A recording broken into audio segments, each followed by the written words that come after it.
Lord, may the words of my mouth and meditation of all of our hearts be acceptable in your sight, your strength and our Redeemer. Amen. You know, if you ever forget what joy is, there's joy. Right. I was looking at something on the internet this morning, and the headline on the article was, "Is Judas in hell?" Guy was a pastor, and he decided to post it on his Facebook page. Needless to say, he got lots and lots of responses. First one was, "Yes, Judas went to hell that day that he hanged himself, has been in hell ever since, and will be in hell forever." And the guy said, maybe. It's definitely the traditional view. But then he called to mind a couple of things about Judas. He was called to be a disciple by Jesus who knew what's happening and what's going to happen and all those kind of things. He had been with Jesus for 3.5 years and saw the healings and, what up, dude? Yeah! Saw the healings and the preaching and the teaching and the miracles and all those kind of things. He also was the treasurer. He was the guy in charge of the money. Do you give the money to somebody who's not trustworthy and honorable? No. It's kind of one of the most important positions. He contrasted a lot of those things, being there and seeing the things and all these other kind of things. That's don't worry about it. He's fine. He's fine. I just don't want to back up and step on him. That's my biggest concern. You're okay up here. Yeah, you are. He contrasted that Peter was there all that time, was called by Jesus to be a disciple, saw all the miracles and all the handiwork and everything else. So he equated the two together and he said, you know, we don't really know. At the bottom line, we don't know whether Judas is in hell or not. I mean, he got remorseful and went out and hanged himself as soon as he realized what he'd done. Jesus did pray to forgive them who did this to me. So, you know, we don't know. But he said, what the guy said, and it relates directly to what we're talking about later. He said, whether Judas is in hell or not is not something that we really need to concern ourselves with. It is what it is. It's up to God. There's no way we would know for sure anyway until we get out of here. What we are to do is to show the things that Judas witnessed and Peter witnessed and all the rest of them in the way that we live. In other words, to show our light before others like Jesus is talking about. He's okay as far as I'm concerned. I just don't want to If you're worried about getting hurt or something, that's what, anything else, don't worry about it. If he's getting hurt, then if he's doing something that might hurt himself, Yeah. get him out of there. But if he's going to mess something up, don't worry about it. It's not a big deal. Look, he's a football. He's progressing. He is. He's getting nervier and nervier. No, You know what? You guys are going to have some real adventures going forward. I'm beginning to think. He wants to be a minister. There you go. Give him a little robe and everything else. Get up here and preach for me when I'm not here. But Jesus talks about light and darkness. And he talks about people who are doing evil things don't do them in the daylight.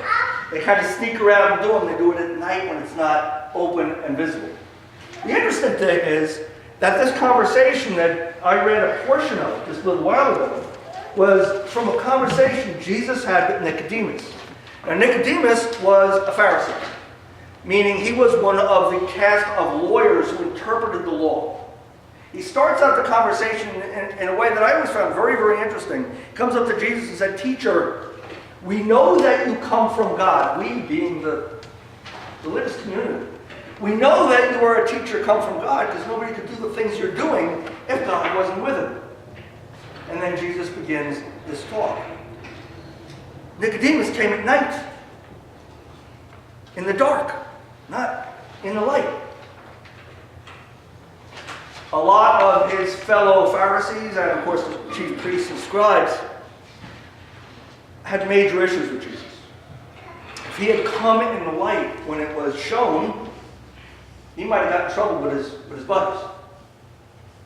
So he came at night to hide what he was doing, in his case for a good reason.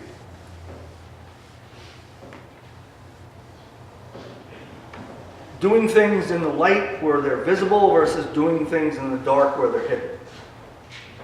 And I look at Nicodemus, and you might be tempted to say, well, there are some times where there's good reasons to hide things that you're doing.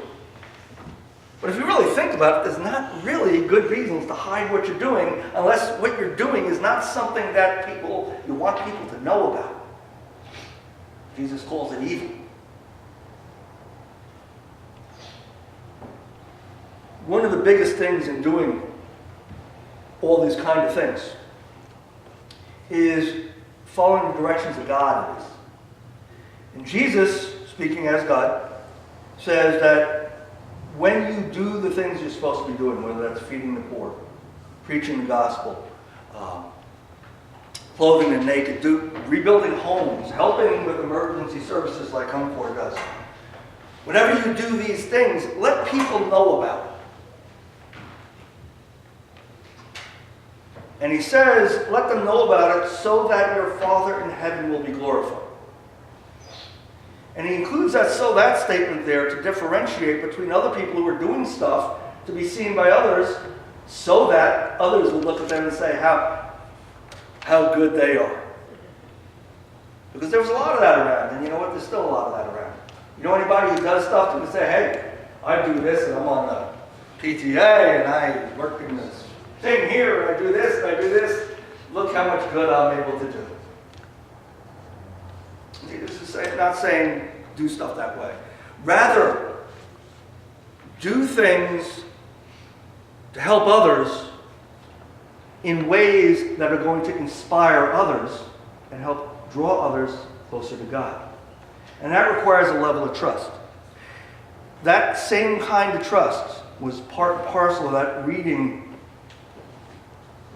from Numbers that I read.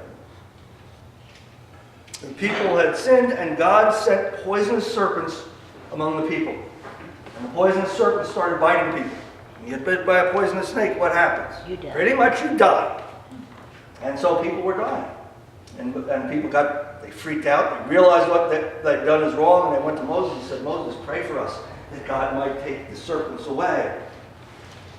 And so Moses goes to God and prays, and God says, okay, build a serpent and put it up on a pole so that anybody who looks on that serpent, who is bit and looks on that serpent, will live. Moses happened to be a bronze serpent, and he puts it up on a pole. When people were bit, they trusted what God had said, and that God would do what God said. And so if they were bitten by the snake, they looked at the serpent, and they did live, in fact.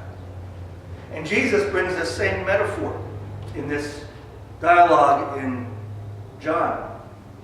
The Son of Man, just as the serpent was put on a pole in the wilderness, the Son of Man must be lifted up so that those who look on him might be saved. It requires the same kind of trust. That God will do what God says God will do. That if you look on Jesus, i.e., believe in what he says, follow his teachings, then just as the people bitten by the snakes were saved, you will be saved as well. And again, part of that is this whole living out that life in the view of others in order to glorify God. Sounds easy. It is easy until you bring in one thing. Peer pressure. And that doesn't mean just the people around you. It means the people running the advertising agencies, and the people who are charged with making you desire and I would say covet all this other stuff. Whether it's those who are manufacturing it or those who are advertising it. It's very, very easy for us to get distracted from what we're supposed to be doing by all these influences that come in. That's why looking on Jesus is important. Because following Jesus, listening to his words, paying attention to the way he lived, emulating that in your own life, is the thing that gives you the strength and the power to resist all this garbage that is coming at you day after day after day after day. One of the things that is very much promoted in Christian circles is Bible reading plans. If you have a smartphone, you can get a daily Bible app.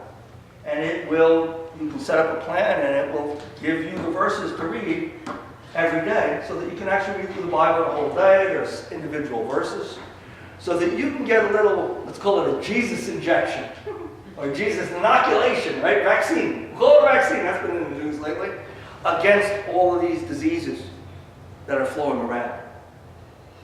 You know, the thing with the vaccines nowadays is kids haven't been vaccinated because people are worried about autism and stuff like that based on one study of 7 children, not a real good sample size, done by a guy who the AMA has stripped his credentials and every reputable agency has done away with this. But then, what's her name? Yeah, she was married to Jim Carrey for a while. McCarthy. Yeah. She has gone around and talk show hosts talking about this, and a lot of people bought into it and they haven't vaccinated their kids, and now we've had outbreaks of measles, a disease that had been eradicated in this country because there was this very, very tenuous link to autism that nobody reputable can actually find. There's talk about mandating vaccines now and things of that nature, mandating them through state laws as opposed to school regulations and stuff like that to try to get a handle on this again. But without the vaccine, the disease spreads. Especially children with compromised immune systems, kids undergoing treatment for cancers and things of that nature. It becomes a major, major problem. Well, if you don't have a Jesus vaccine, there are a lot of other diseases around here that spread all over the place and are knocking at your immune system on a day-to-day basis. So, look on Jesus. Follow his teachings. And show your deeds in the light so that your Father who is in heaven will be glorified.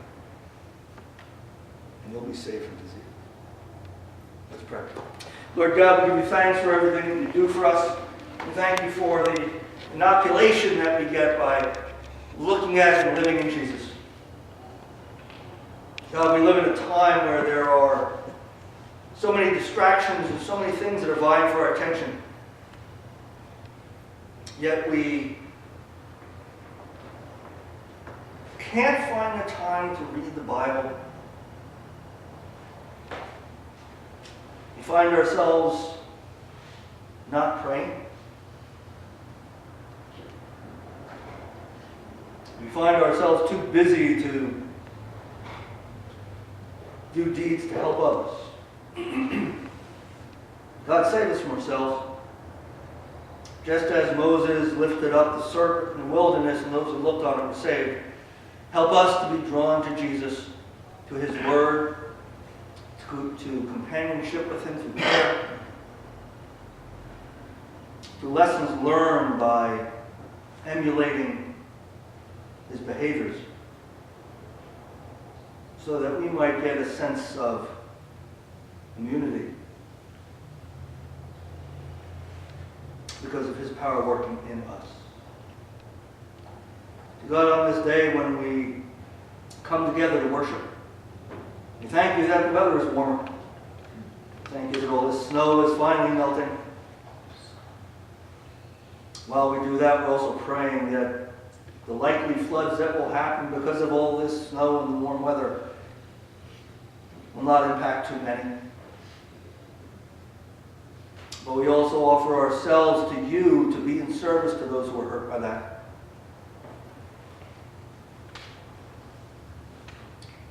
As we offer ourselves in service in all kinds of different ways.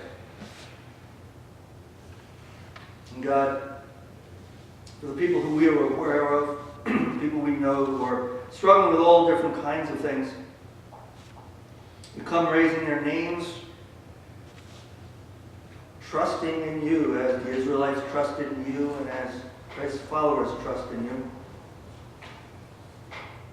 Knowing that the love that envelops us is more than sufficient to envelop and protect them. For all who are suffering as a result of the typhoon in the Pacific, Lord, in your mercy, Hear our prayer.